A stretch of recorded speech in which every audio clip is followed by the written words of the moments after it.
Tucker, David Duke called you, quote, one of the voices we have inside the media, end quote. Your commentary has been praised by VDare and other white supremacist Didn't David Duke vote for Biden? I don't know who he voted for, but I think either way. I think I'm pretty sure David Duke, who I've never met and know very little about, I'm almost positive he works for the FBI. Yeah, he probably does. I agree with that. Of course he does. Right.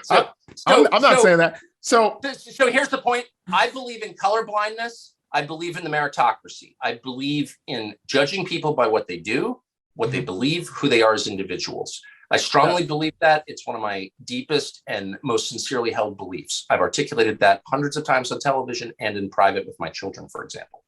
I really believe that.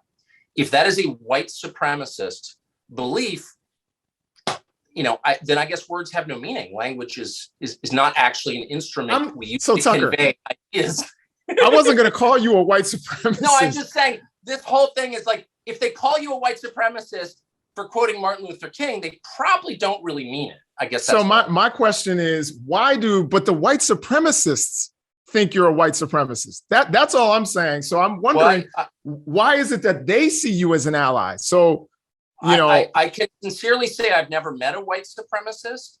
I don't know what they think, but if you're going to David Duke to figure out what's true in America, I would suggest you get new sources.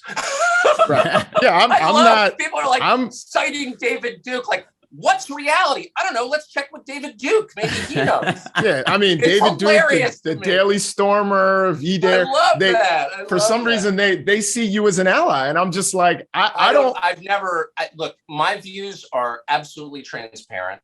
I'm paid to express them. I faithfully do that. And my views on race have not changed since I was a small child growing up in California. You judge people for who they are and what they do. My personal life reflects that belief. And I think what we're seeing is a redefinition of what racism is. So if racism is saying we should judge people for what they do rather than how they were born, then the term doesn't have any meaning anymore. All it is a weapon used by a political party to gain power. Okay. I mean, I think people can see that, by the way. When I was first called a white supremacist 5 years ago when I took the show over, I'll be honest, I was completely shocked by it and horrified. I have a lot of views that are probably not mainstream. My views on gender, on the patriarchy, for example, are probably controversial with most college professors. But my views on race are not controversial at all, or weren't in the country I grew up in. They were totally commonplace, ordinary, sort of basic liberal, we should all just get along and judge people for who they are. God created all of us. I'm a Christian, so I actually believe that. When they called me a white supremacist, they're like, holy shit, a white supremacist is the worst thing you can be. And after a couple of years of being called by that name, I decided the people calling me that don't mean it at all. It's an instrument to shut me up because I call bullshit on them. They want to make me be quiet. And over time, if you overuse an attack that's insincere, it's not effective anymore. Yeah. And I think that's where they are, honestly.